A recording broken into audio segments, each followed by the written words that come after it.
Hi there, welcome to the latest breaking news in the Noah Presgrove case. Today, I'm going to share with you never seen before audio from Elisha Lee speaking about the Kaden Pressy situation of his June police interview being leaked public and Elisha providing context.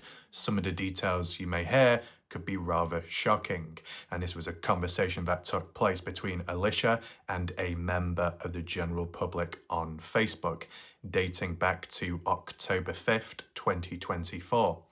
The order of how I'll do it today, I'm going to play the audio first of all, and then I will summarize and analyze some of the key points that have been mentioned and add on from that. Without further ado, let's begin. Aggravates the shit out of me is that way back in November when Kathy Bond and Justin and I were all going at it about Kaden had not spoken to the police, and I knew that he had.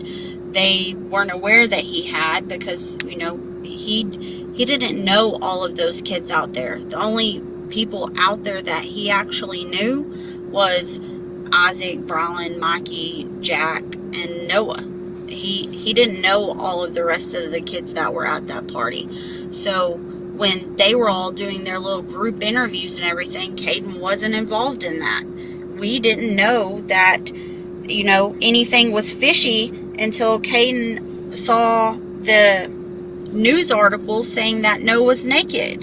And then he was like, "Mom, something's not right here." And told us, you know, about him having on black shorts, and told us, you know, what happened, and we knew that something wasn't right. And that's when we began trying to reach out to law enforcement, and that we called the OHP, we called the Waurika Police Department, we called Comanche, we called Duncan, and a Duncan officer is actually who gave us the OHP number to get in touch with Zachary Wright. That's how Kaden first initially spoke to Zachary Wright. And he spoke to Zachary Wright at the Stevens County Sheriff's Office in an interview room on October 9th. But when when Donna and I were having that conversation on Messenger, and I said that about being a mile away from when we had Georgia and them pull over, and it being 3:15 in the morning. Well, on my sister-in-law's infotainment center, it said 3:15 when we were driving home. That number just stuck in my head. I didn't at that time think, hey, I need to pull up my phone records and look at all this stuff. I didn't know that there was gonna be this much corruption. And when Kaden did his interview in June with Trooper Anthony Lenars and Trey Ross, if people just understood, we didn't sit around and say, oh, well, you tell me what you know and I'll tell you what you told me and I'll tell you what I know. We don't have those conversations. His father and I are just a support system for him, because we know he's an honest kid. I mean, he's not lying. He could have carried on with his life like nothing was wrong and would have been just fine. But he has a conscience. He has a heart. He could not have went on with his life and not spoke up and said what differences that he saw. And it's obvious because all of those kids are completely acting different. And then when the whole JJ thing came up, that really let us know, you know, what was up. Because for months, JJ would beg Kaden to introduce him to Jack. And I think that Jack was jealous I think that JJ was jealous of Noah. When me and Shannon sat on my front porch and listened to Kaden's interview, I was like, son, I did not go and get your cousin, my niece, in my Camaro. Your Aunt Melissa picked us up in her little SUV. It was a little maroon Dodge Avenger-like SUV. And he was like, oh, I didn't know, Mom. And then when he keeps saying about Friday and Saturday in that interview, that's why he did not say that in the Partners in True Crime interview, because I showed him his phone records and I said, Kaden, You were sitting, it was Saturday evening, you were sitting on the couch watching a movie with me and Dad, and Jack kept calling you. And you called him back and you were like, "What's up, buddy? What you doing?" And you went out to his house late, out to that party house late that night because your dad had told you, "Don't you think it's too late to be going out?" And you said no, you were going to spend the night. So I showed him his phone records, and the last phone call he had with Jack was at 10:08. So he left shortly after that. And it takes like 45 minutes to get to Terrell. So Kaden didn't even get to Terrell until almost midnight. And that was Saturday night. He wasn't ever out there on Friday. And just so that you know, we've spoken to Mikey on the phone, and Mikey has told us that before Kaden had his interview on October 9th, he had already spoken to Zachary Wright and told Zachary Wright it was dark, it was 5 o'clock in the morning, and that Noah had black shorts on. And Isaac said the same thing. But these kids don't want to come public because look at all the bullshit that Kaden has had to deal with just for being honest. And also, Kaden didn't have Life 360. Everyone keeps talking about Life 360. Kaden has confused that. Georgia had Life 360. I had Kaden and Georgia on Find My iPhone. I do not use Life 360. Georgia had Life 360 on her phone. And that is how we saw just recently, because we had to obtain those records from Life 360, that we weren't even 3 miles from the house. We'd never got a mile to the house. And it wasn't until I talked to Briley's sisters that I even found out that the girl that was driving Georgia wasn't Briley. This whole time we thought that Georgia was being driven by Briley, but it was actually her sister. And they started calling, Avery told them that they had to leave at midnight, and they started calling Briley's 2 sisters, one after another, until one of them answered. Then both of the sisters came in the sister's car and picked up Georgia and Briley from the house. One sister drove Briley, and the other sister drove Georgia in Briley's car. That is the sister who pulled over on the side of the road whenever we got Georgia out of the car. And Noah never asked them for a ride. And I think it's weird that people are like, well, why didn't they give Noah a ride? Why? Because he's a young boy, and I highly doubt that he would ask a complete stranger for a ride. Which is absolutely crazy, because Isaac too has told us the exact same thing that Mikey has. I think that they are legitimately afraid of them. I don't know. Brylan, he's just a reckless child, and he's very much like JJ, a follower, and they think that it's cool to hang around Jack because Jack's dad, lets them drink at the cabin, and they get to act like they're adults when they're around him and his family. So I spoke to Georgia about this with my husband. It's been about a month ago. And she said that nobody was outside. That it was just her and Briley outside. That everybody else had gone in the house. And the only people that were left there whenever they left, like the Texas boys had already left. And Georgia and Briley were outside on the patio because Georgia was getting sick, and everybody else had went in the house. She said that Avery was being a jerk to them and telling them that they had to go home, and what were they waiting on? And so that's what happened. So I'll tell you about JJ and Logan. Like I said, Kaden had introduced JJ to Jack that summer of 2023. So by the time the party rolled around in, September, JJ and Logan were already sleeping together. They weren't like officially boyfriend, girlfriend, whatever you call it, but they were sleeping together. That is like a known fact. And so the night of that party, Kaden had called to invite JJ out to the party, but JJ told him that he was going to the city to do a banger with a buddy. I asked Kaden what a banger meant, and apparently it's 2 guys and like 3 girls or something. I don't see how anybody would want to do a banger with JJ. I said, well, do you know who he went with? And he was like, no, he just said a buddy. And he goes, but I did talk to Blake Haney, who is JJ's roommate, and he did say that earlier in that evening that him and JJ had went to Lawton to Buffalo Wild Wings, and they drank some beers, which I don't know how they serve them alcohol, but apparently they get served alcohol. And then they left, but JJ did not come home that night. Blake knows that for a fact.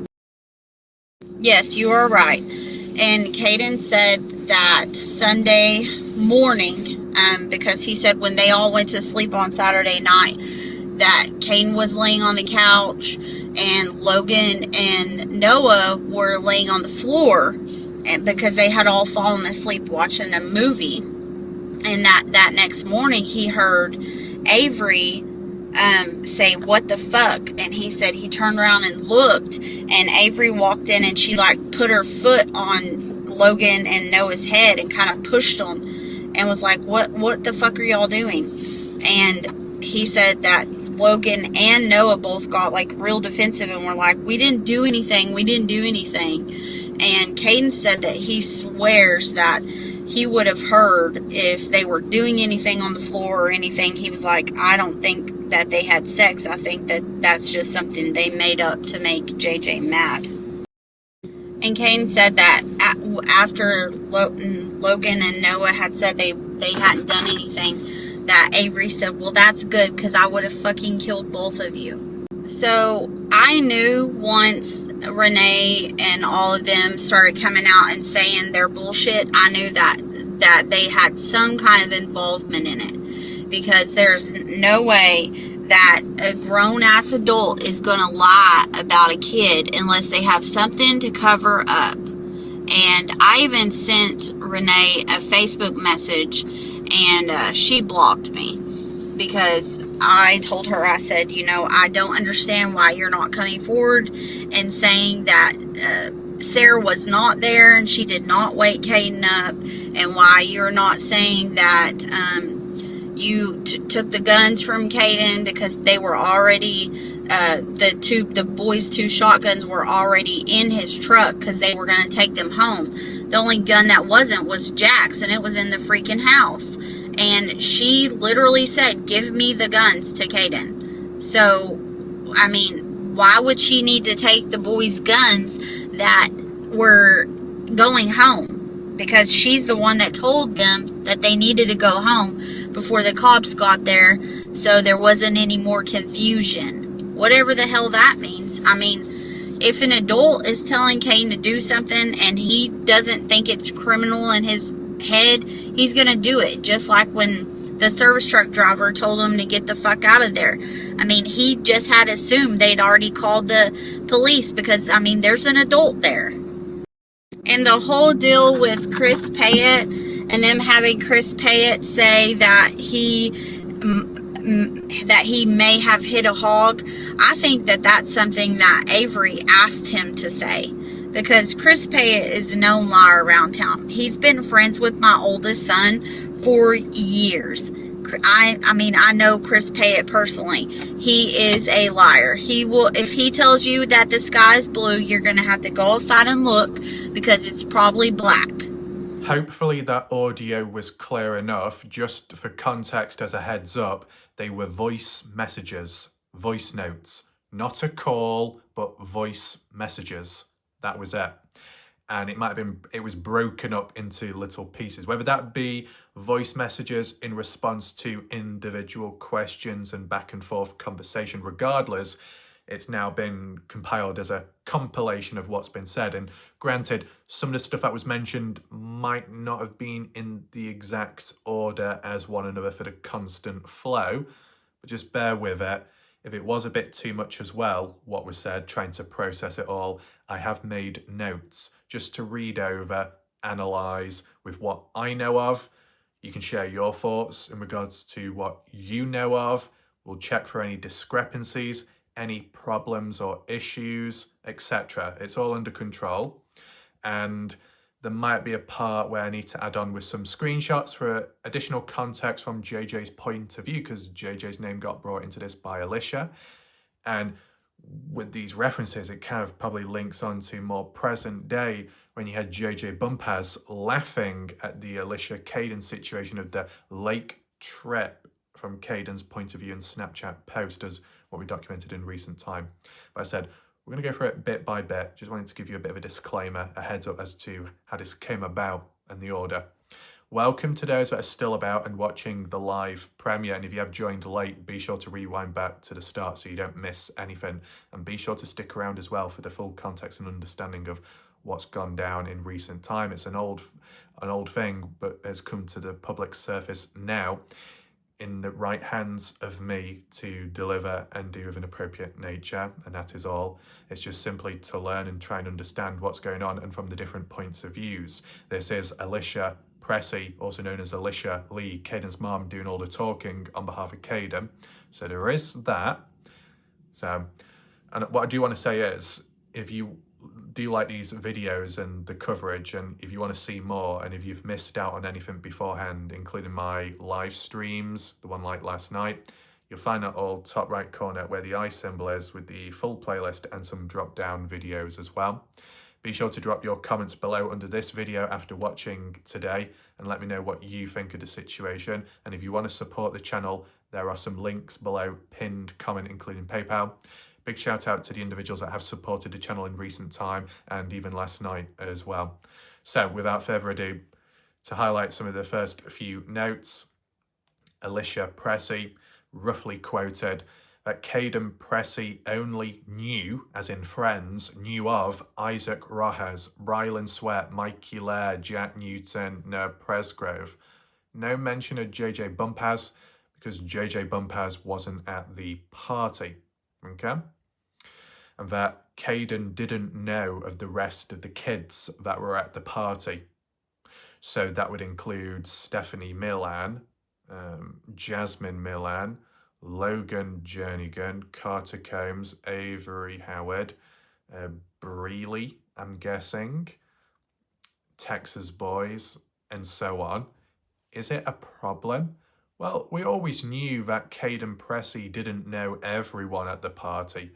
But if Kaden only was friends with Isaac, Brylan, Mikey, Jack, and Noah, it's a slight problem, because when it comes to the girls, specifically the known ones, what we're aware of, the Jasmines, the Averys, the Carters, the Logans, more so Logan, Carter, Avery, that lived there, that Kaden Pressy had mentioned in an interview, which might have been Partners in True Crime, that Kaden met these people, the guys as well, but also more importantly, the girls in the past, hanging out in town, small community, hanging out in car parking lots and drinking.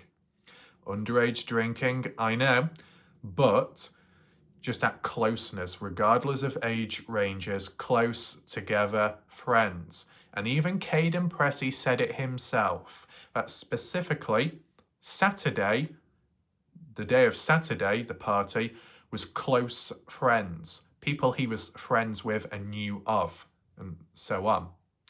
But then what about Shandy then, that blonde-haired female? Did Kaden not know of her? That's how it seems to be from what Elisha says.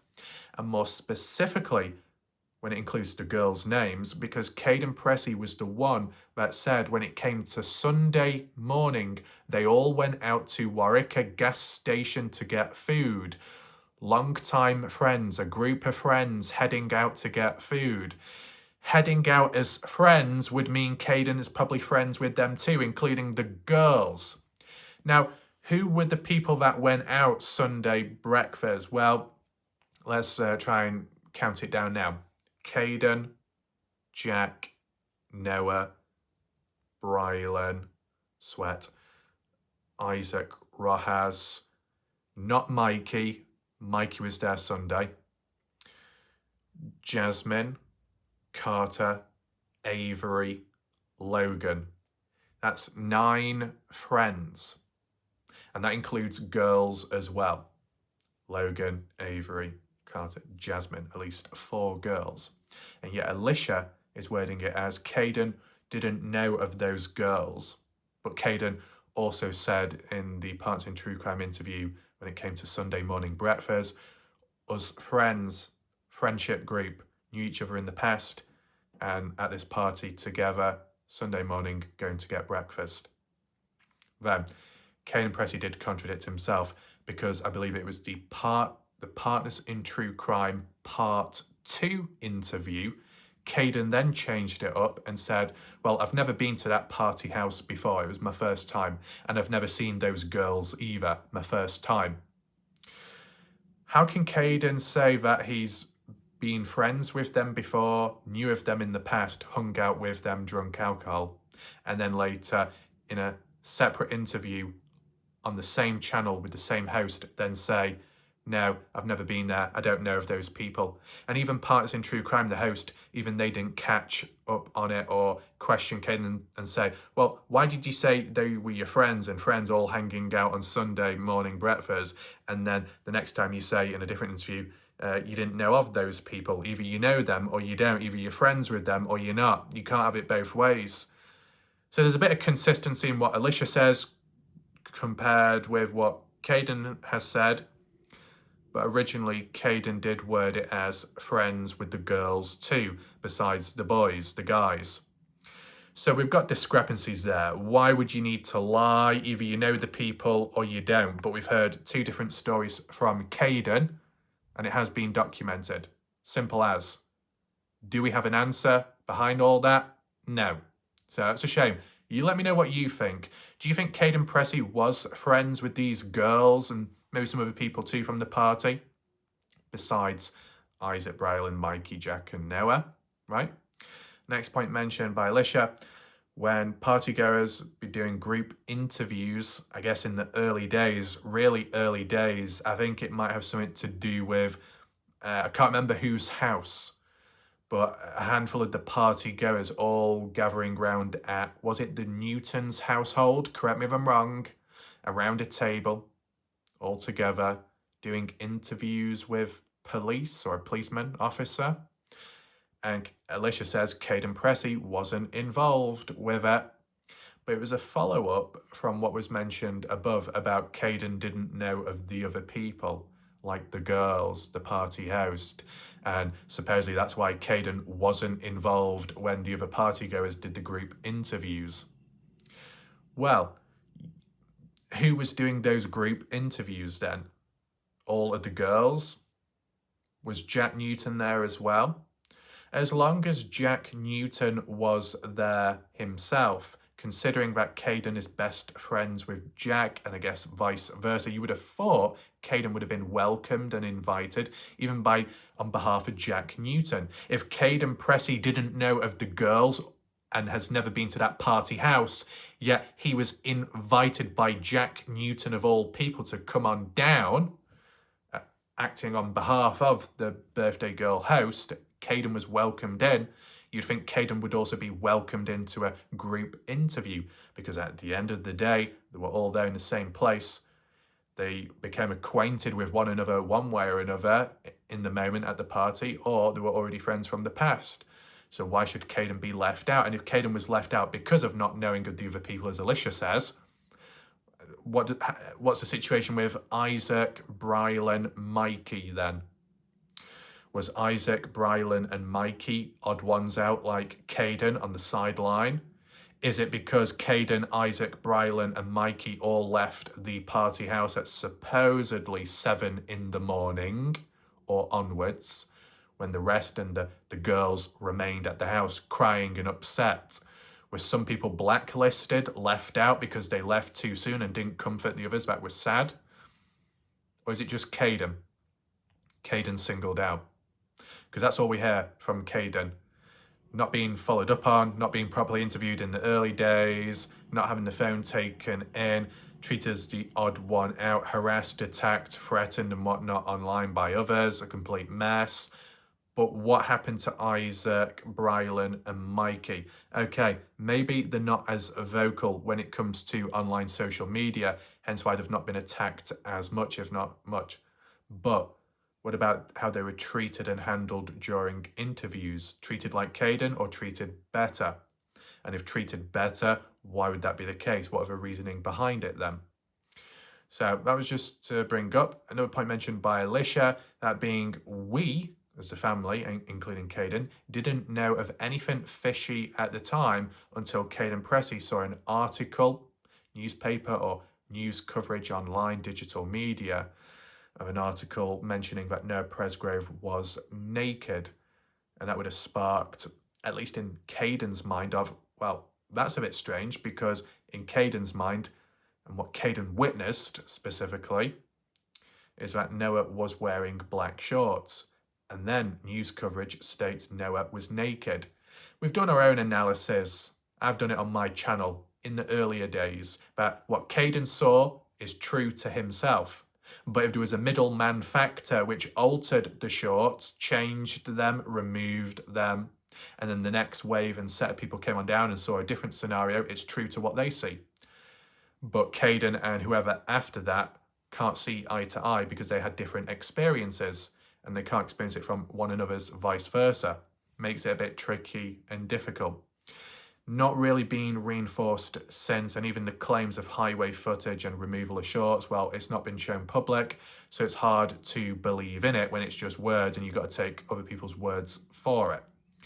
So, because of that triggering factor back then, the fishiness, Noah's naked body, is what sparked, in which Elisha said, at the time, we called OHP about it. We called Waurika, Comanche and Duncan police departments. Quite proactive, which is a good thing, of course, but how successful was it? Because we know Kaden had said that not much came about, had to really push hard for interviews and get a follow-up on. Elisha did mention that Duncan officer gave us the OHP number, which eventually led to Zachary Wright, who we're familiar with, and went from there. So there was a bit of a resolve in the end, which is something, but did other partygoers have to go through the same struggles and effort as Kaden did? Does anyone know? Elisha mentioned that it was October 9th when first speaking with Zachary Wright, with Kaden Pressy in an interview office kind of room. October 9th, 2023, I'm guessing. Now I'm wondering, is this October 9th interview with Zachary Wright and Kaden Pressy the first interview that was acknowledged and mentioned, which had remained private since? My question is, when Elisha supposedly shared the June 2024 private police interview with Anthony Linares and another guy, with Kaden Pressy answering and assisting, why was that June 24 interview leaked? But before that, why did Elisha share it into a Dropbox for the attorney, but then share it with other strangers in the background too, privately, in hopes that they would respect the privacy and not share it on or leak it? Why would Elisha do it like that with that 2024 police interview, and then it led to it being in the wrong hands, and then it got leaked public, and yet this October 9th interview with Kaden and police was never leaked? Why did Elisha not share the October 9th interview with a Dropbox or with other strangers then? Why the June 2024 one specifically? As I've always said, the original first official interview with Kaden and police would be an interesting comparison or contrast to the June of 2024 private interview. How greatly does it differ, I wonder, under the same environment, light circumstances with officials, and not comparing it with a formal professional interview and then a semi-casual informal one with partners in true crime? There's a difference in what can be said and what should be said, and accuracy levels too. You can't quite compare it as easily there, but you would be able to with 2 official police interviews, but didn't seem to come about public. And will it ever? Who knows? Who knows how it went with Zachary and Kaden during October 9th, what was talked about, and whether it greatly differs to what we know of now and what Kaden has said publicly since. If there's anything hidden from then, which has not been revealed yet because it's super sensitive, who knows? Besides that, Elisha mentioning about on Melissa's car system or infotainment system, which whatever that is, maybe it's an American thing, slang. Could be the radio, possibly. Anywhere on the car where it gives the clock the time, digital, analog, whatever. And it said 3:15. And it was stuck in Elisha's mind, and that's why she referenced it in her comments or chats or messages to other people on Facebook. And maybe how it was worded, as in we got to the highway at 3:15, and I believe Elisha worded it as we got to the highway at 3:15, or we were at the highway, or we stopped at the highway at 3:15. And that's a problem. Why? Because the call log record from Elisha's phone shows that Elisha called at 2:42, and Kaden said he was woken up at 2:42, and the contents of the call was from Elisha confirming that they got Georgia and they're on the way back home. If they're already on the way back home at 2:42, then why did Elisha word it on Facebook as by 3:15 we got to the highway, or we were waiting at the highway for Georgia? How can you be waiting for Georgia at 3:15 when you call Kaden at 2:42 saying you're already on the way home with Georgia? Makes absolutely no sense. One's right, the other time is wrong. And the way Elisha worded it, as you may have heard in the voice now, is that on Melissa's car system, it was 3:15, and that was when driving home with Georgia. On the way home, right? So granted, 2:42 in possession of Georgia on the way back home. Then 3:15, checking the time, still on the way home with Georgia. That makes more sense. But how it was worded beforehand made absolutely no sense. You see, maybe this has been resolved now. Maybe. I don't know what Tim Daniel thinks about it. But 2:42 and then 3:15, that's in the correct order then of times. And on the way back. On the way back by 2:42, 3:15, still journey back home where they need to get to. That's fine. But why did Elisha make it so complicated when how they worded it back then? And I think Elisha was getting at saying, yeah, the 3:15 time, but at the same time, I wasn't expecting it to blow up or turn the way it did and how it was interpreted. Well, it comes down to how you write it, type it in the first place, and how it was typed or written up in the first place was interpreted as you hadn't even got Georgia by 3:15. You were waiting, and obviously that's incorrect. So that seems to be a little bit more understandable now, I would say, in my opinion. If you've got any questions, though, or any counterpoints, you can always leave it down below. Next point to mention, by Elisha, 2024 Kaden Pressy June police interview was with Anthony Linares, or Linares, depending on how you pronounce the name. And then the other police guy, because it was a 2-on-1, was Trey Ross. Now, I didn't remember hearing that name before. I was aware of Anthony Linares only, but Trey Ross is the other guy. And, we've seen that interview and the way Anthony and Trey reacted and responded to Kaden talking about the highway footage and video footage of it, and supposedly Kathy Bingham showing the footage to Kaden one-on-one at the Pressy household. And the police guys was like, whoa, are you sure? Are you being serious? Really? You actually know about it? And people treated Anthony and Trey, saw it in an unprofessional light and a bit forceful and a bit unnatural and unprofessional in some ways.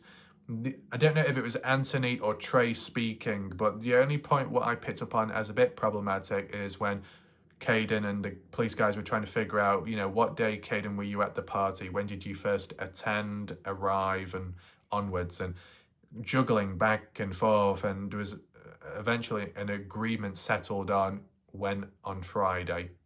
And Kaden was like, yeah, I think I went Friday. And then the police guys were like, yeah, you probably did, because the way people are and how they react, and with it being a party and the timing of it, likely you would have got there on a Friday. And Kaden was like, yeah, I was there Friday. bit of an influencer effect there in a slightly unnatural way. That was the problematic point what I picked up on myself. But the rest of the interview was interesting still. But Elisha said, actually before that, Antonio was in Trey Ross. Well, I'll mention anyway. Elisha did say that herself and Kaden's father are simply just a support system for Kaden. That's of course something you would want to hear, and it's a positive. But maybe people in the community, not me, but others, could argue and say, is someone like Elisha truly a support system to Kaden, or a little overpowering, too much of a personal representative and doing too much talking on behalf of Kaden, when at times it's not what Kaden actually said, the words are twisted or misunderstood, then it makes Kaden look bad. Now, there might be a screenshot somewhere or a conversation somewhere which we might get to in a future video where Kaden's reacting to someone and saying, oh yeah, my mom ended up twisting my words, lol. No big deal, but, well, if that was the case there, it's probably happened many other times, and that's not good. The horse's mouth has to speak, and that's Kaden. And if he can't speak or he doesn't want to speak, somebody speaking on behalf of him is a risky thing, because you don't use the words or the same tone as what they may do or want. So how you put point across or explain and tell the story, it might just not match up the same way. It might not be accurate enough, and it might cause misdirection, confusion and misunderstanding. I think that's what's already happened. So it is a bit of a problem. Now, other point mentioned, Elisha, Kaden Pressy is honest and has a heart. Is Kaden Pressy honest? Well, in some of the screenshots, and I believe it was posted on Facebook with Justin Roy at some point, Justin was saying Kaden Pressy is telling 70% of the truth. The remainder he's not. So does that mean the remaining percentage is of lies, or just keeping completely tight-lipped about it? You let me know what you think about that. There's been some discrepancies and mistakes made by Kaden. For example, video or two not long ago, which I covered, I highlighted and brought it up about Kaden, where he claimed what he thinks, what he believed at the time, of October 2nd onwards, 2023. Quite fresh and early, of course. You'd expect a better memory, recounter stuff before the trauma takes over and represses your mind and memory. But besides that, Kaden Pressy said, oh yeah, Georgia left the party at 11 p.m. Sunday night, and that Kaden had gone to sleep himself by 11:30 Sunday night. Kaden Pressy has his own hard evidence as a witness that he was awake Monday morning, at least at 1:05 onwards. So why would Kaden need to go against that when he has his own evidence to prove when he actually was awake? Has own evidence of when Georgia was actually still at the party, such as 12:48 in the morning, 00:48. Okay? So I don't understand that with Kaden there. Is that to do with being honest? No. Is it to do with being a bit reckless and neglecting the evidence what you have, which could help and complement what you actually say is the truth? Yeah, it's a bit of a problem there. Now, moving on to the next few notes, very shocking and mentioned by Elisha. Elisha stated that for so many months, JJ Bumpas was begging Kaden Pressy to introduce him to Jack Newton. But JJ Bumpas was jealous of Noah Presgrove, what Elisha was thinking at the time. How true is that? Why would JJ be jealous of Noah Presgrove? Was Noah friends with JJ? JJ has mentioned he knew of Jack Newton in the past, but not as friends. And like with high school or graduation, JJ was not friends with Jack at that point. But then later onwards, then slowly became friends.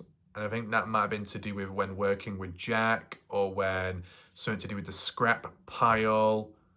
Something along the lines of that. I can't remember it clearly. But, you know, considering that JJ wasn't at the party, didn't go to the party, and for months leading up to the party or around, why would JJ be begging Kane to introduce him to Jack? What would JJ gain from being introduced to Jack Newton? What, because JJ wanted to connect with one person, then another, so then he could find a girlfriend? Or was it more natural? What does JJ have to be jealous of Noah? Because Noah was popular, Noah supposedly got the girls left, right, centre, and JJ wanted that. Just that bit of jealousy, how and why does it link to the case? I know Elisha's mentioned it in the voice note, but if JJ wasn't at the party and never attended it, it doesn't matter how jealous JJ was of Noah. Jealousy can be a motive for killing someone, of course, but if you're not at the party and you're jealous, then it just doesn't really link. Unless people put the argument across and say, well, a jealous person could get somebody else to do the dirty work. But is it a bit too far-fetched, that idea? Maybe. Besides that, Elisha mentioned about her and Shannon on the front porch, I guess at the household, listening in to Kaden Pressy's interview. Casually listening in. Was Elisha and Shannon listening into that interview when it was leaked, released publicly, and by that other channel on YouTube, going against wishes of people? Or was Elisha and Shannon listening to it from the Dropbox before it was leaked? I wonder which way round. Besides that, in quotes, Melissa picked us up in her maroon Dodge SUV. Is there a big deal there? Well, there was talk in the community, I believe. You know, was it a Dodge SUV? Was it a Camaro?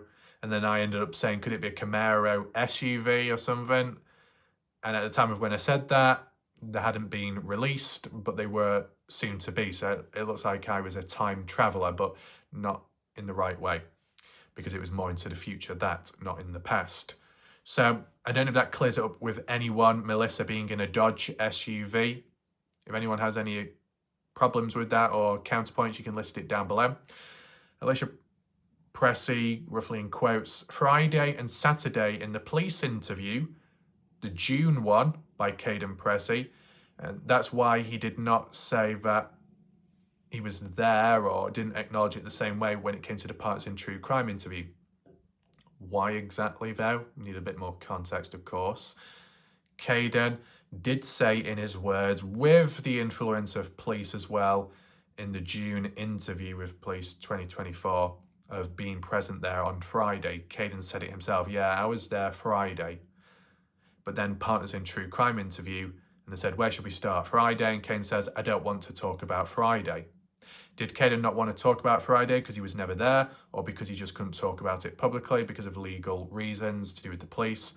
Well, from what Elisha had said, that Kaden Pressy's phone records, and she had to show her son the phone records of Kaden's to highlight that Saturday evening, Kaden was sitting on the couch with his parents at the Pressy household watching a movie, and then on and off, Jack kept calling Kaden Pressy. I guess it was to do with the party.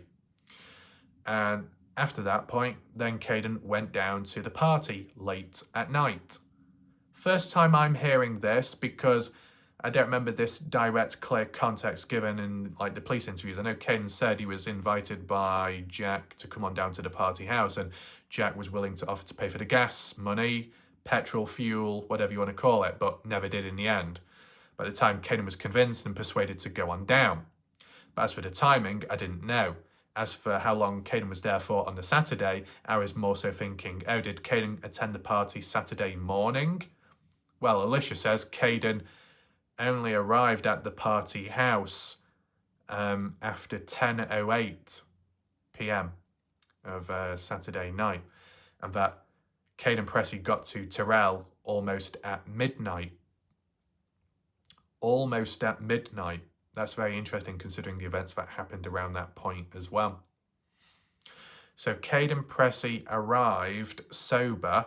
He didn't have much time on the Saturday to get drunk. So whatever he saw in that small space of time, he should have been more coherent and maybe a better memory as well. So you let me know if you're picking up on anything there, and are you shocked or surprised by Kaden Saturday through the day not being at the party, afternoon not being at the party, Saturday night up to 10:08 p.m. at least, and before that present at his parents' house, relaxing, watching a film? it's interesting how Jack's inviting these different people down and repeatedly calling Kaden. See, people say that Jack, and we've not seen the evidence, but people online say that Jack was persuading and desperate for Noah to return back to the party on Sunday, more so in the afternoon, evening time. Jack really desperate to get Noah back. Oh, that might be suspicious, a red flag. Jack wants Noah back, so then he's trapped at the house and they can kill Noah. Really? That's what people were suggesting and saying online, and more so from the army page. Well, based off what we've heard Elisha say now, you could interpret it that even before Jack begging Noah to come back to the party, you could argue and say for Jack to continuously call Kaden in regard to coming down to the party and being invited, it sounds like Jack was desperate for Kaden to be at the party as well. If you're calling someone back to back, it's because you want them to answer and you want to offer them something, as in a party invite, to keep on trying, even if Kaden doesn't answer the previous calls. And then eventually Kaden does answer the call and is like, yeah, okay. So, first time I'm hearing of this, but it's also just to balance it out with when those like to say Jack was desperate to get Noah back over the phone call. Well, it comes across as Jack was just as desperate to get just as desperate to get Kaden to come on down to the party for the first time. But the difference is, if there was a level of desperation, Kaden wasn't the one on the receiving end as like what Noah was. So maybe there's not as clear of a correlation to desperation to murder, is there? So if I'll just mention that. Do we need to acknowledge anything else? 10:08 p.m. Saturday night, the last call Kaden had with Jack Newton, and then before heading to the party. Almost midnight, almost Sunday morning. People still partying at the party. So it seems as Noah Presgrove was at the party on the Saturday. As for what time he arrived, I don't know, but Kaden arrived later. But closer to midnight, well, Kaden Pressy said that when he was at the party, it was just past midnight when Noah Presgrove was yelling at Jack Newton for Jack going behind Noah's back and seeing his girl, more so flirting with him. Fallin, or Nevaeh, whichever one. Bloody hell. That Jack was flirting with Noah's own girlfriend at the time behind his back. In regard to when the flirting took place, who knows? In regard to how Noah found out or when, who knows? But Noah gave a piece of his mind to Jack about it. Now, Jack, in his own words in defense, had said that we both apologized to each other, cried and kind of hugged. And it was okay in the end. It was to do with girl trouble. But Jack made it seem like it was a 50-50. Both took responsibility. But what Kaden Pressy said, from what Kaden witnessed, is that it was Noah yelling at Jack because Jack did wrong. Noah was on the receiving end of it. Who knows?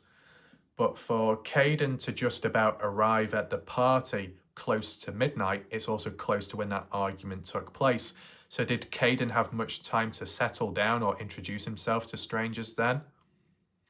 If Kaden Pressy just arrived, there probably may have not been much time to get drunk, meaning his recollection or what he remembered would have been clearer. Take in mind, in the Partisan True Crime interview, Kaden Pressy worded Saturday, the party, as normal. It was okay. Now, if Elisha is saying that Kaden only arrived at the party Saturday, almost past midnight, going into early Sunday morning, how could Kaden Pressy even comment on Partisan True Crime podcast and say that the party was normal, was all right? How would Kaden know if he wasn't there for the majority of the day? If he arrived almost past midnight, he wouldn't know what happened earlier, so why was Kaden talking about that? But if Kaden wasn't there Friday, how come Kaden didn't talk anything about that? Kaden talks about Saturday, and he wasn't even there during the day, supposedly, but still talks about it and seems to know, even though he wasn't there.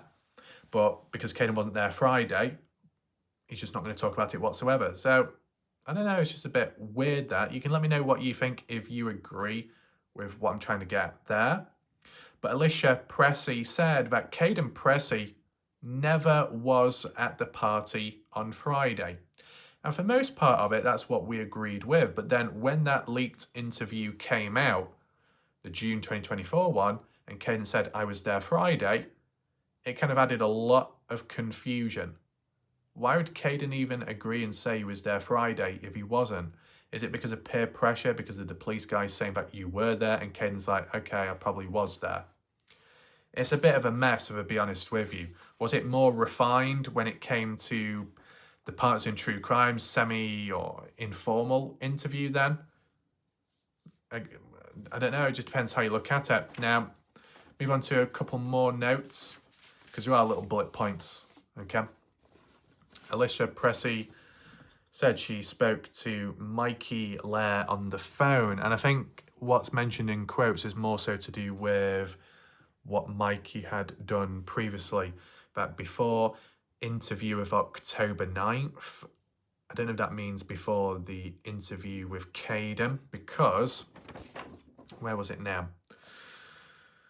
Was it on page 1? 2024, can't seem to find it now. Oh well. Oh yeah, Elisha, October 9th, first speaking with Zachary Wright and Kaden Pressy, them two. So I guess when Elisha says before the interview of October 9th, of Kaden's interview, that Mikey had already spoken to Zachary Wright, told them it was dark and it was 5 in the morning Monday, and that Noah had a black shorts on. Now, Justin Roy, because Justin's like, well, we can't share this, we can't do that, that's got to be kept private, etc, etc. But I did see a point or a convo or a claim made by Justin in the background to do with Mikey, and Mikey was in line with what Noah was saying, but Mikey couldn't speak out public in fear of being attacked or killed, supposedly. And we've got Elisha here saying that Mikey was saying the same thing as what Kaden Pressy was saying about it was 5 in the morning when the news came out and Noah had black shorts on at the highway. Well, my question is, why is Mikey saying it was 5 in the morning Monday when Jack burst through the door? Why is Kaden Pressy saying it was 5 in the morning when Jack burst through the door, as we saw in the recent screenshots of October 2nd, 2023? When Kaden Pressy, ever since 2024 onwards, has continuously said it was actually 5:15, and he looked at his phone the time of when it all happened, 5:15, when Jack burst through the door. And yet Elisha's saying it was 5 in the morning. Ken saying it's 5 in the morning. Elisha speaking on behalf of Mikey, and Mikey said it was 5 in the morning. 5 to 5:15, there's a 15-minute time difference. How do you get that mixed up? What the hell's going on? Even that's not consistent. People like to say that Kaden's very consistent with the 5:15 time. Well, there was a point where Kaden said it was 5 in the morning, not 5:15. So clearly it's not consistent enough, is it? But Elisha said, besides Mikey, that Isaac Rojas said the same thing, as in black shorts on Noah's body and 5 in the morning when the news came about. All I would say is, if that's the case, that's a positive. If other friends and other people, witnesses who were with Kaden at the time at the highway, can back it up and be consistent, that's a big positive for Kaden, a big positive in learning, yet it never came about publicly from the horse's mouth. So you had to take someone's word for it, or like a representative of another person, and I just don't think that's strong enough, do you? And with that all being said, no mention of Mikey Lair. Actually, yeah, well, I've already mentioned Mikey's name.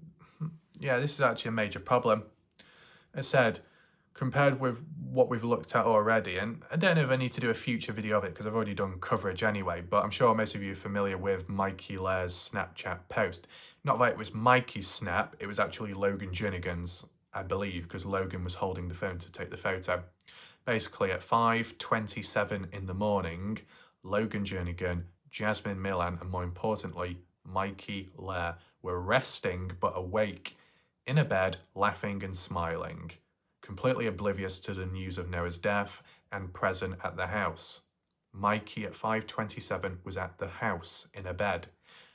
Kaden Pressy has stated in interviews that Mikey was with him at the highway. Clearly, hard evidence seems to counter Kaden Pressy's statement. Not a good look, is it? So then for Elisha to say that, well, I was on call on a phone with Mikey Lair, and even he said that it was 5 in the morning when the news came about of Noah's death, and that Noah also had black shorts on. Well, for Mikey to know would mean Mikey would have had to have been at the highway with Kaden. But how can Mikey know of Noah's death and still be smiling at 5:27 at the house like nothing happened? How could Mikey be able to identify black shorts on Noah's body if Mikey was never at the highway but more so was actually at the house? Because hard evidence shows that. Once again, Elisha speaking on behalf of someone and claiming this and that. We've not seen it from Mikey's mouth publicly. And even if Mikey did say something, how does Mikey respond or react, because he hasn't yet, to that Snapchat of him, 5:27, in a bed, smiling and laughing? Goes against Kaden, at least from that. I think the next thing what people would say is, well, you know, if it's true that Mikey was on the phone with Elisha and Mikey's in line with what Isaac says and what Kaden says because they were all together at the highway, then it would mean that that Snapchat post of Mikey has been altered with. But we've just not seen any additional responses or follow-ups or additional hard evidence to counter that snap. So not much has happened since. Mikey hasn't spoken out either, so that's all that seems to be. Elisha Pressy added on by saying that these kids don't want to come out public due to the BS that happened to Kaden Pressy, what Kaden had to deal with for being honest and getting attacked for it. If you're honest and you get attacked, it's not right, but it's a measure and sign off you're on the right pathway, and those that attack and show the most resistance have the most to lose and don't want the truth to be solved because it might tie them up within it and they're over and done with. So I get that, but, you know, has there been any other party goers that have been attacked but on the opposite side? Like Jack Newton, he's been attacked in some way. Supposedly Carter, Logan, Avery, acts of vigilantism against them and their property and damage and threats. Doesn't look good either. So I think it goes from both sides, different sides. And, you know, if Carter, Avery, Logan were attacked in different ways, damage to property in real life as well, that might be worse than what Kaden's gone through. And more importantly, those girls haven't been anywhere near as vocal as Kaden. So what does that say? Both give and take from both sides. Messy situations. Could, you know, to be honest, Kaden Pressy may be more questioned than ever now because of the discrepancies along the way. If partygoers backed up and supported Kaden early on, it would have strengthened it and it would have reduced the future of additional questions likely, but it never came about. So that's unfortunate. Next point by Elisha, that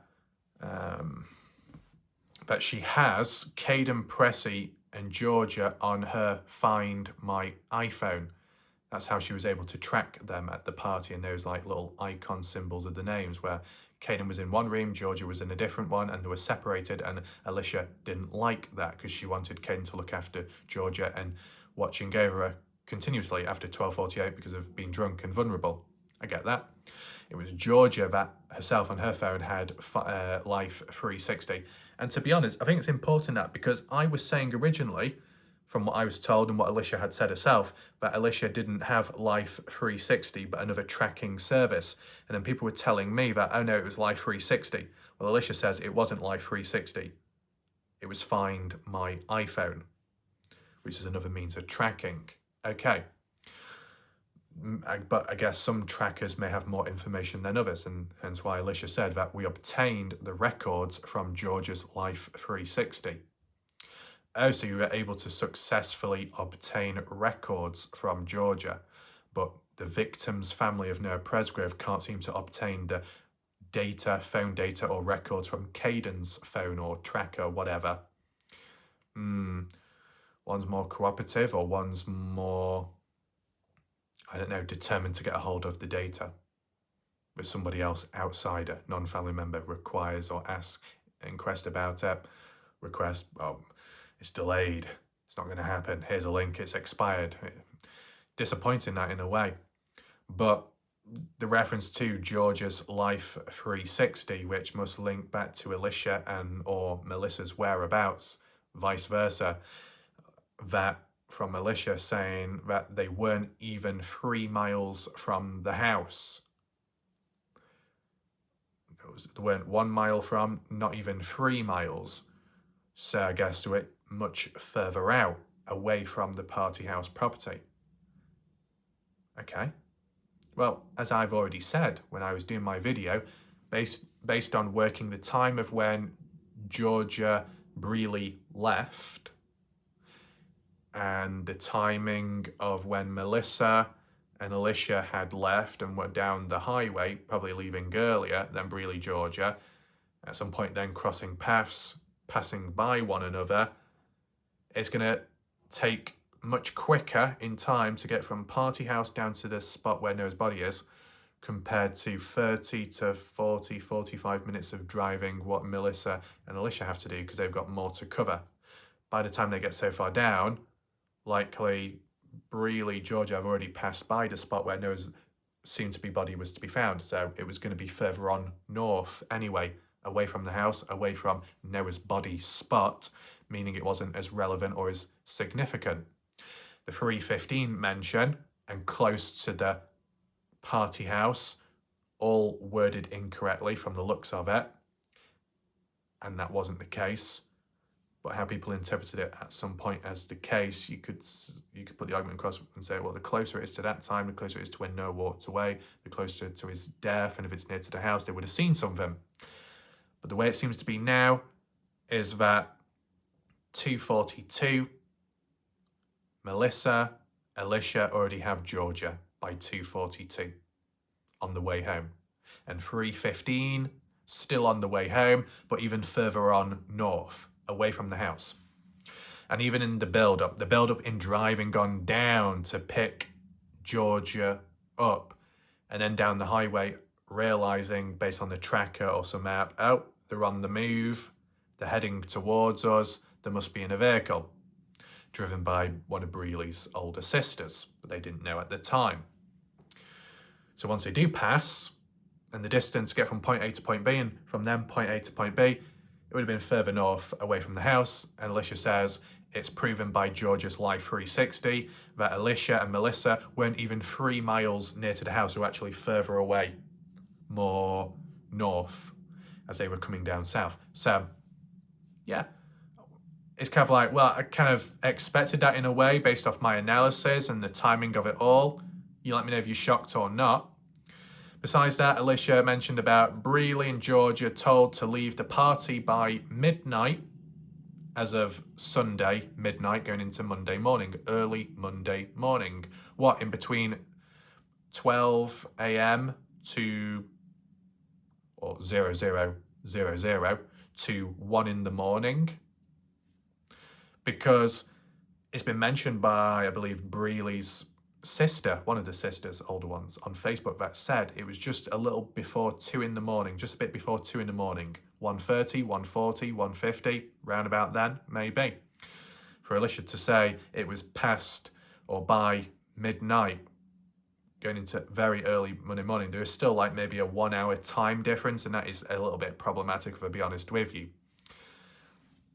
And by midnight, well, Kaden said in his words, October 2nd, 2023, what we looked at a few days ago in Facebook Messenger convo, Kaden stated, I think, in his words, I think Georgia left around 11 p.m. Sunday night. That's not past midnight though, is it? It's like an hour before. So Kaden says an hour before, past midnight. Elisha says it was by midnight, as in early Sunday morning. And Breely's sister says it was just before 2 in the morning. So we've got 3 different times. That's really helpful. No consistency there. And it was Avery, supposedly, of all people, the birthday girl, urging Breely and Georgia to leave the house. Yet they were drunk.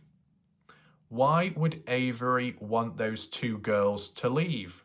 Because they were drunk? Because they were underage? creates a bad image on Avery. Fear of social hosting laws being broken in a more exaggerated way because of the underageness of them.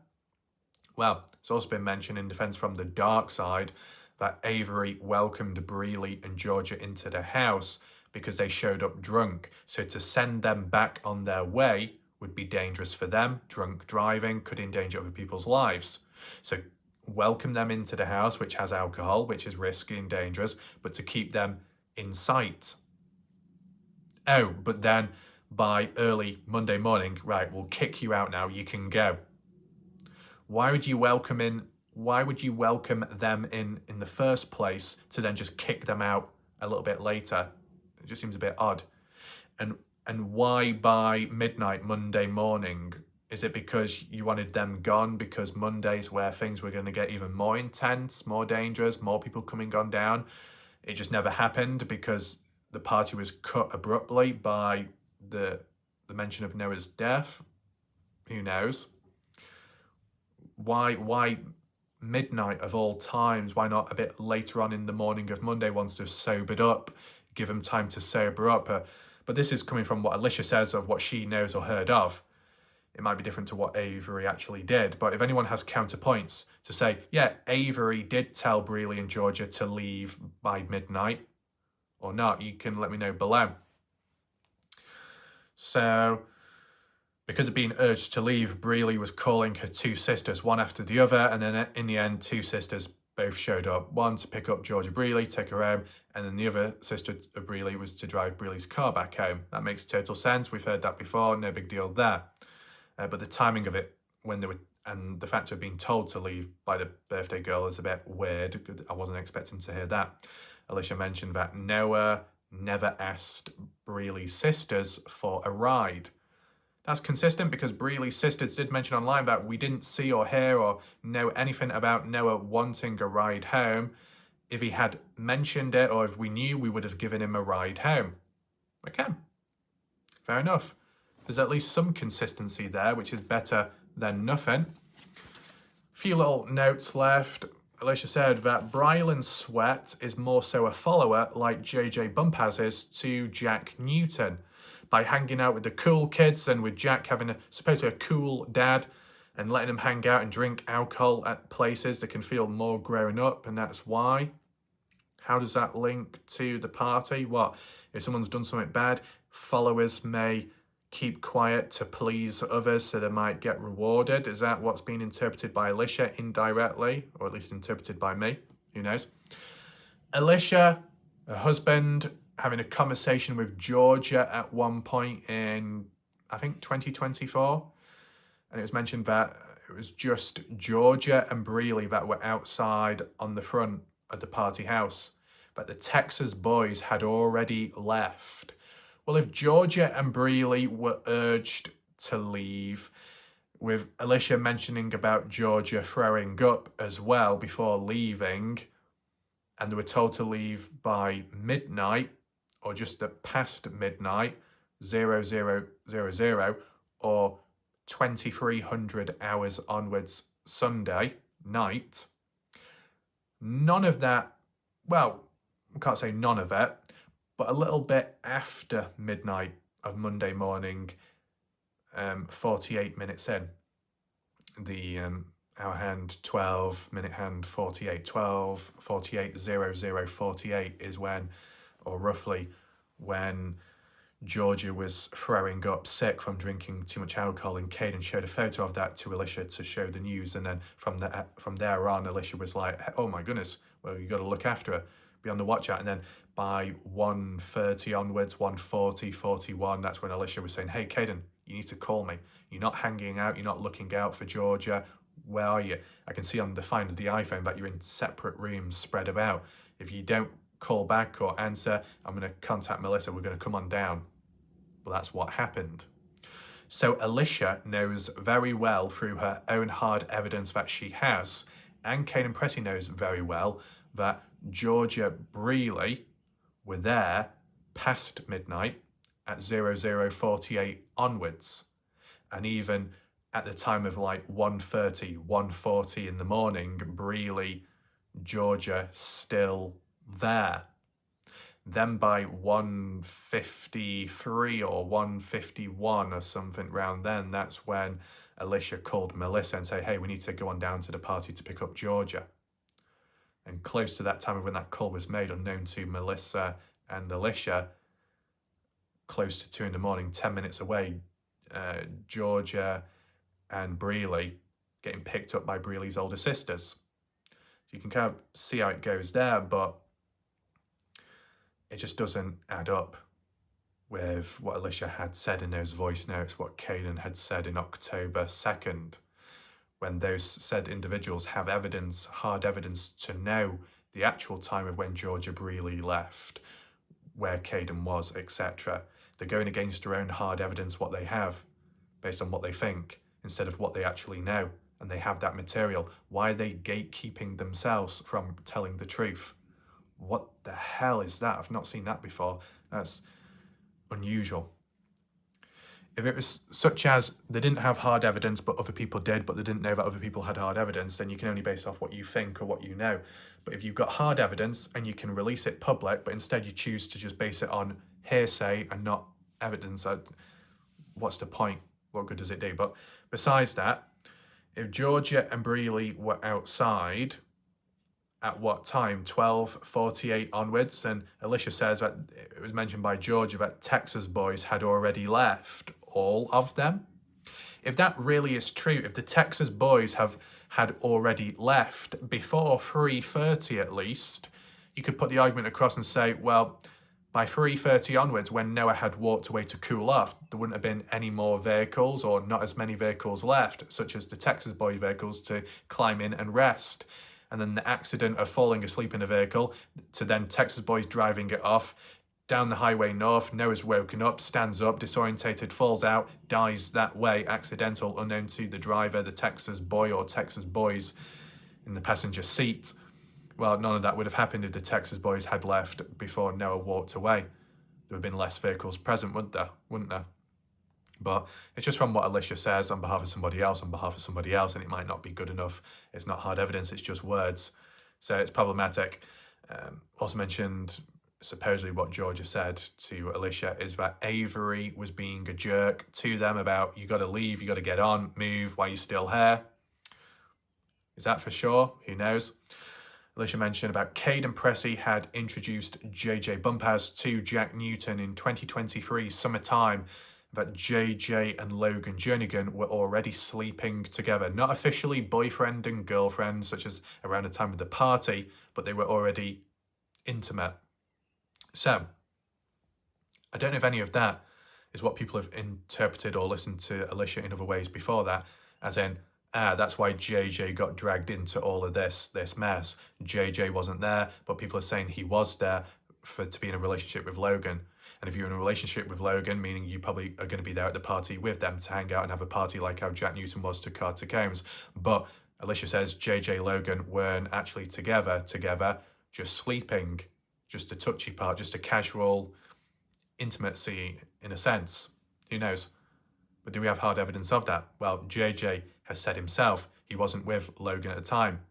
It was actually around December of 2023 when JJ got the chance finally to meet up with Logan and get together and be together onwards up until, some point in 2024 when they broke up. So what that means is, based off what JJ says, it's different to what Elisha says. So one person's telling the truth, another person's lying. Doesn't look good, does it? But you can understand from Elisha's point of view, if people were to believe in it, then they would assume that JJ was tied to the party, and because of hearing of Noah on the floor sleeping next to Logan and Noah wanting to sleep in Logan's bed, supposedly from what Jack had said in the Parts in True Crime interview, the last one that was ever done on the channel on YouTube, that Noah wanted to level up and be even more closer to Logan in bed together. And if JJ saw that, was at the party, heard about it, he could get revenge and lose his mind. But if JJ wasn't at the party, he wasn't in reach of Noah.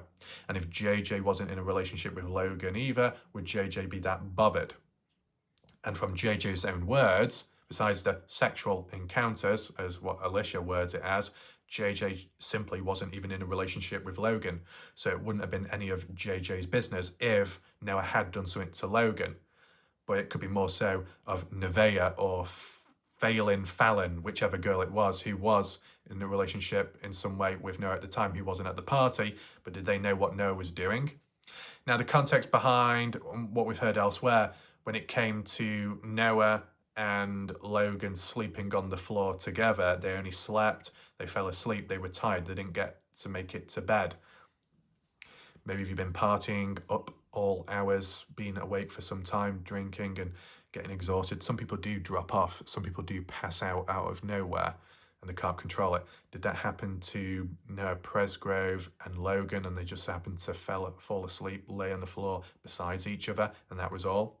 I mean, besides what Elisha says, it was in that last interview with Parts in True Crime, when you had Robin Smith and Ashley Chadwick, both Robin Smith and Ashley Chadwick agreed and said, well, from what we've heard of, Noah Presgrove was doing a little bit more than kissing Logan at the party. So not only kissing, a form of intimacy, but also sexual as well. So what the hell's going on? Different people, different points of views, and these different people know of different things, and these different people, none of them were even there at the party. So how would any of them truly know? The only people that would know more so would be Noah and Logan, and only one of the two still alive. Logan hasn't spoken out publicly, so we don't ultimately know. But how it's mentioned by Elisha, you could then drag in JJ's name, and that's what people did in the past, and that's how things got messy. But if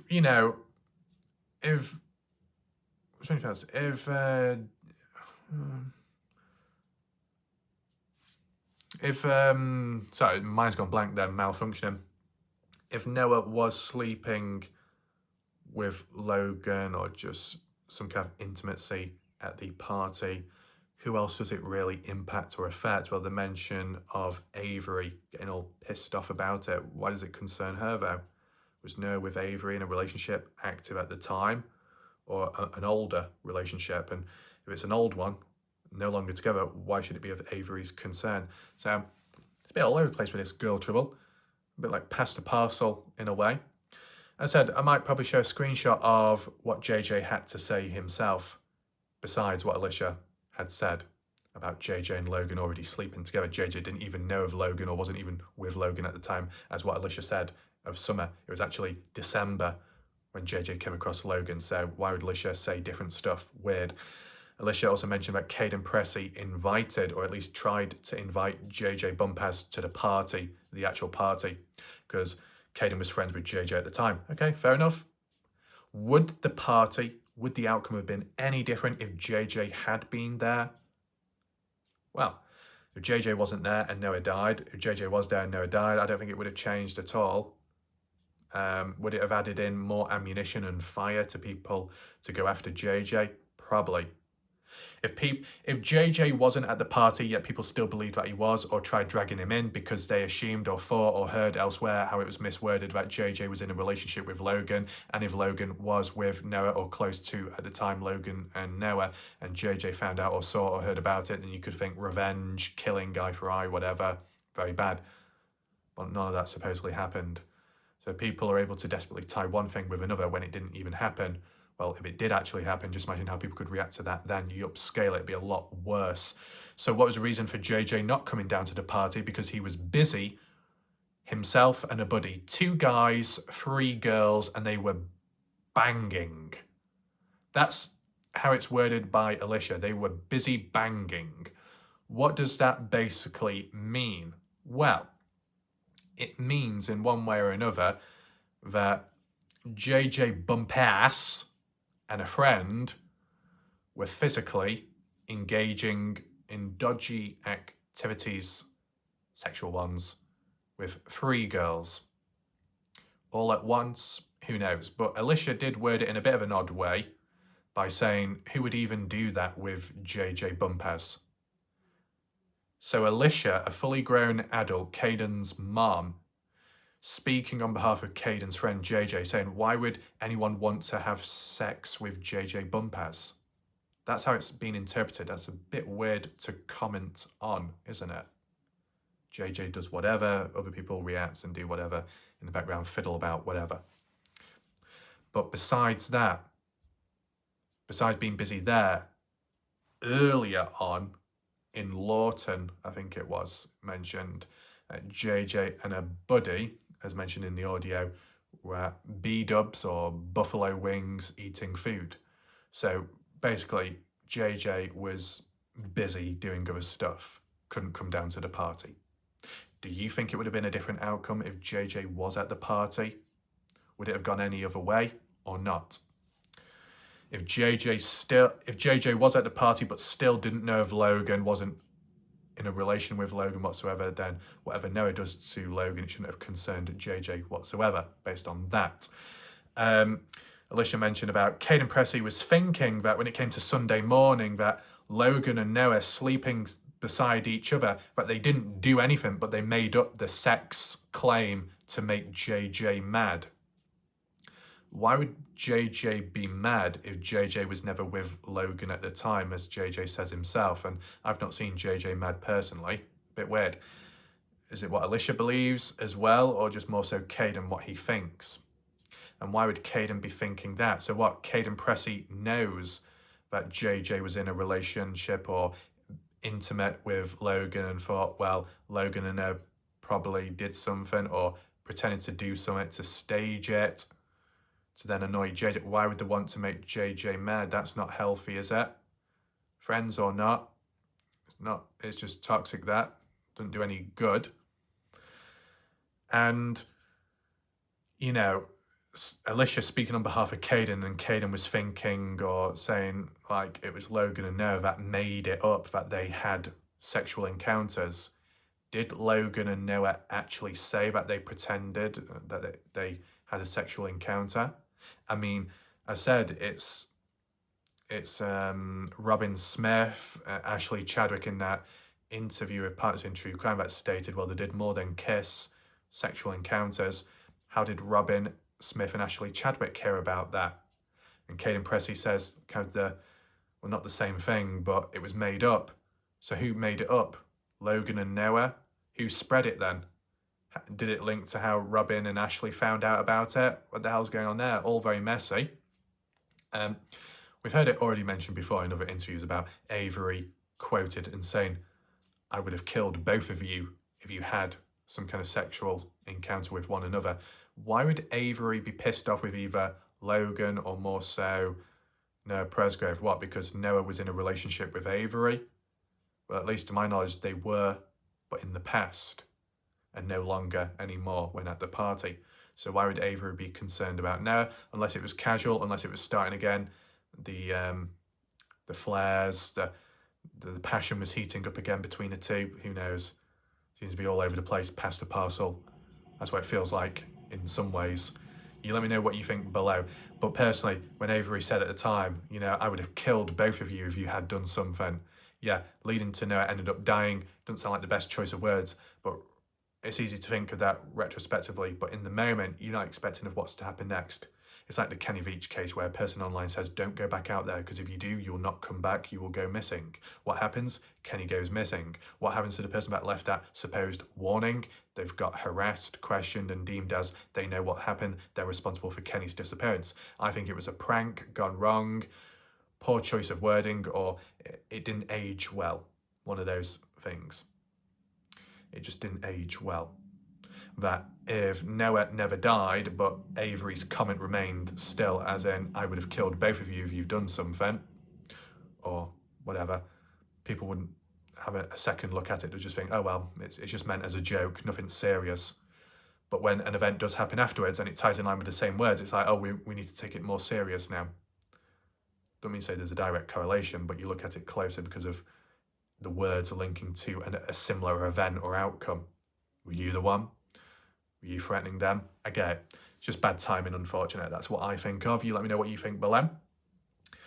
Elisha also mentioning about that she knew with Renee and them. What, the Milan family? Elisha was vague about that, but at least Renee Milan, that they had involvement in the case. Well, Elisha has mentioned that she, at some point, felt it was like a murder case, and probably still to this day. Maybe foul play too. And Elisha believes that Renee is involved in it all. Doesn't sound too good. And some of the trigger points was to do like with the gun situation where Renee showed up and wanted the guns to be collected, but the guns, for example, Bryland's hunting rifle, Isaac's 12-gauge shotgun were already packed up in Kaden's vehicle to be taken home because Kaden was taking the guys back home, and Jack's gun was in the party house whilst Jack was at the highway. So did they need to be rounded up? Maybe not. Why would Renee need to collect firearms if the owners to those firearms were in possession of them and they were going to take them home anyway? And it was AJ Whiny Williams that mentioned about, well, you know, these party goers, drunk or not, if they're going to go home or they've already gone home, they're not going to leave the firearms behind. They could get in trouble for neglect. So Renee would have to collect them up. Yeah, okay. But how many firearms are at the party? Still no answer. Still no numbers. Only 3. Hunting rifle, 12-gauge shotgun, AR-15. 2 of the 3 were in possession of the owners or close to them, and they were on the way home anyway, taking them home. There'd be no need for Renee to collect them. Jack's needed to be collected, and that was supposedly in the house. But we've also heard that Jack locked his gun in his vehicle or something. So was it locked in the vehicle or was it left in the house? Either way, it was neglected. You could understand that one being collected, rounded up, or collaring Jack to come back to collect it himself. But the others, doesn't seem to be a case or a need. So who knows what other reasons as for Elisha's suspicion towards Renee and them, whatever that means. Elisha also mentioned about Chris Payette, the guy that was driving at some point before or after Noah's death, claimed that hit a hog, tried calling into police about it, didn't really get followed up on much after that. Deemed probably innocent. And Elisha says, well, that guy's a well-known liar, probably made it up and influenced by Avery suggesting it, say that's what you did, hit a hog. Why would Elisha think that of Avery? What, because Avery's suspicious, involved in it all? Is that what Elisha's getting at there? Cause a bit of misdirection, confusion, who knows? But these are notes from those voice messages, notes, and that is all. No like big interviews, no direct phone calls, no phone numbers, no addresses, none of that shown. YouTube, don't be trying to screw things over, okay? It's just relaying and showing what's gone on for that context and from a different perspective. Okay, we hear Kaden talk a lot, which is a good thing. He's a witness to some stuff, but not Noah's death. But still a party goer, an important person. Elisha is not a party goer, but may have spoken more than Kaden has. And that's interesting. But for as much and as long as you speak, the chances of mistakes or discrepancies do go up with time, and I think that's what we have seen. So after everything what we've looked at today, be sure to leave your comments below, be sure to hit the thumbs up and share the video. It's quite an important one. Hopefully more people get to see this, and you know, when it can be shown, and it will try to be done in an appropriate way. Maybe other people down the line like gatekeeping stuff, what good does that do? So be on the lookout for the next video that I do, probably catching up with the Kaden Pressy messenger conversations on what he believed at the time, and we'll see if it does correlate any further or go further against what Elisha has said on behalf of Kaden. It is messy, but we just go through it bit by bit and take it this way. If there's lots of notes or screenshots, maybe down the line, hundreds, thousands of the screenshots could become obsolete just by one response giving clarity, right? Sometimes a cleanup can be done. One bit of evidence can just dispel everything, and then it frees it up so it's not as clogged and it doesn't take as long to resolve. But time will tell there. Hopefully you enjoyed the video. I'll see you next time. Goodbye for now.